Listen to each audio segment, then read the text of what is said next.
तंग कर दिए लोगों ने। अब मुझे बताएं, इमाम अली मकाम का मक्के से निकलना ये बुज़दिली है? हिकमत अमली है, इसको बुज़दिली नहीं कह सकते। जिस सोच ने आपको मदीने से बाहर निकाला, उसी सोच ने आपको मक्का से बाहर निकलने पर मजबूर कर दिया।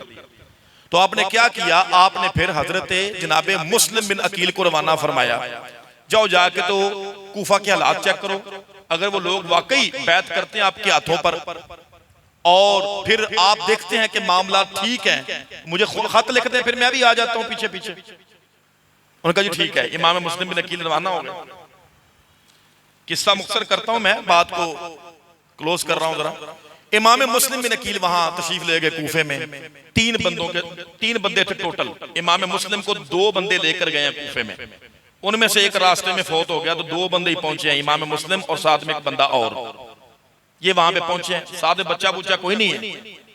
ये बात में आज मैंने कई जगहों पे की हुई है, बच्चा कोई नहीं है। जो मशहूर है ना कि इमाम मुस्लिम बिन अकील के 2 बच्चे भी थे छोटे छोटे, और सुने वाकया कि नहीं? और जो रुआ रुआ के बयान कर देना, और 2 छोटे छोटे बच्चे भी सान से जनाब लोग रो रो के बेड़ा गर्क होया तो लोगों को, वो वाकई झूठा है। 2 बच्चे आप साथ लेकर नहीं गए, जनाबे इब्राहिम और जनाबे मोहम्मद, 2 बेटे आपके, वो तो इमाम अली मकाम के साथ है। वो तो करबला में भी साथ ही पहुंचे।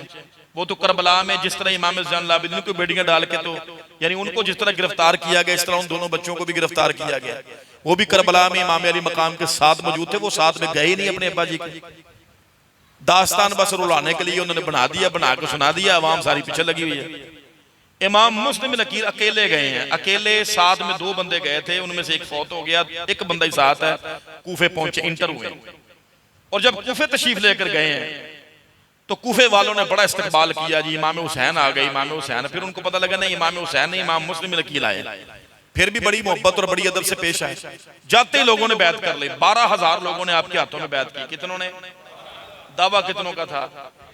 1 लाख का। ऐ जी कूफी जिहड़ा बंदा गल करके गल ते कायम ना रहे, वो समझ लो फिर वो जनाब यजीदियत पे कायम है।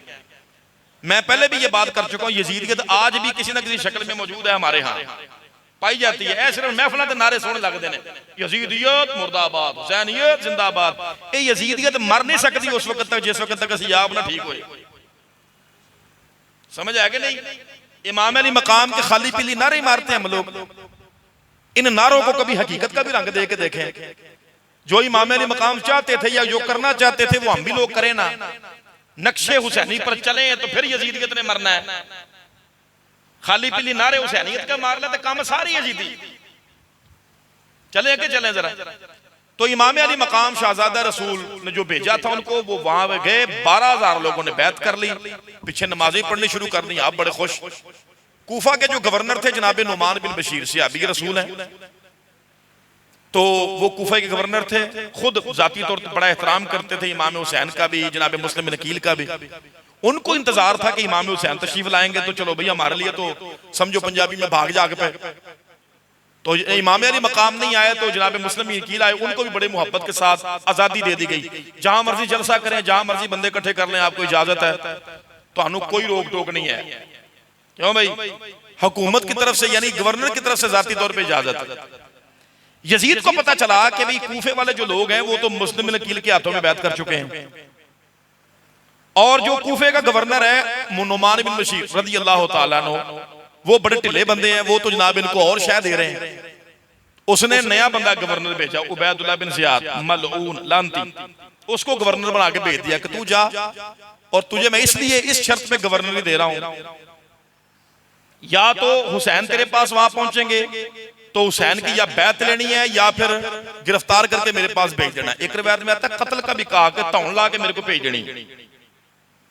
उसने कहा ये कूफियों को सीधा करो जाकर। उसने कहा जी टेंशन ही कोई नहीं, देखो चले मैं। अब जो लोग कहते हैं यजीद का हाथ नहीं था, यजीद का हाथ था, गवर्नर क्यों बदला? फिर अगर हाथ नहीं था यजीद का, गवर्नर क्यों बदले? फिर रहने देते ना जनाब नुमान बिन बशीर को। समझ आ गया नहीं? हाँ इतनी बात जरूर है, यजीद से कोई सही सनद के साथ साबित नहीं कत्ल का हुक्म देना। जो मिलती है रवायतें हैं वो कमजोर हैं, लेकिन जनाब वो बरी नहीं हो सकता कत्ल से, इमाम अली मकाम के कत्ल से। रिवायत पावे मिले तो पावे ना मिले, ये उसके ये जो काम है। नुमान बिन बशीर को माजूल कर दिया है। उबैदुल्लाह बिन ज़ियाद जैसे मलऊन कातिल को, सख्त को, शदीद शख्स को ऐसे जालिम आदमी को गवर्नर बना रहे, इसका मकसद और क्या हो सकता है? फिर मकसद इमाम अली मकाम को फुल पेश करना तो है नहीं फिर। और समझ आ गई कि नहीं आ गई? ये जितने क्लू है सारे साथ में जोड़े तो है, उसका हाथ भी है कत्ल हुसैनी के अंदर। जी लानता पैन रही है क़यामत तक पैंदियां रहनी है, सही पै रही है। और समझ आ गया नहीं है? हाँ, ये जो जुमला बोला जाता है हमारे मुहक्किक उलमा फरमाते हैं कि कत्ल का हुक्म देना वाज़े तौर पे किसी सैयद इसमें नहीं आया, ये भी अपनी जगह ठीक है। तो इस जुमले को आपने कभी भी इसको बुरा नहीं महसूस करना, क्योंकि वो तहकीक के बलबूते पे कह रहे हैं, वरना साथ में वो ये भी बात मानते हैं कि बाकी क्लू जोड़ो तो साबित हो ही जाता है कि उन्हें कत्ल का हुक्म देता है। यानी उधर पीछे पूरा हाथ उसका वाक़या करबला के पीछे जिम्मेदार है यजीद, क्यों नहीं है? यहां पे पूरी बात कर दूं मैं। एक और क्लू है, जब यजीद के पास सारे पहुंचे हैं और जिनको गिरफ्तार करके कूफी लेकर गए थे,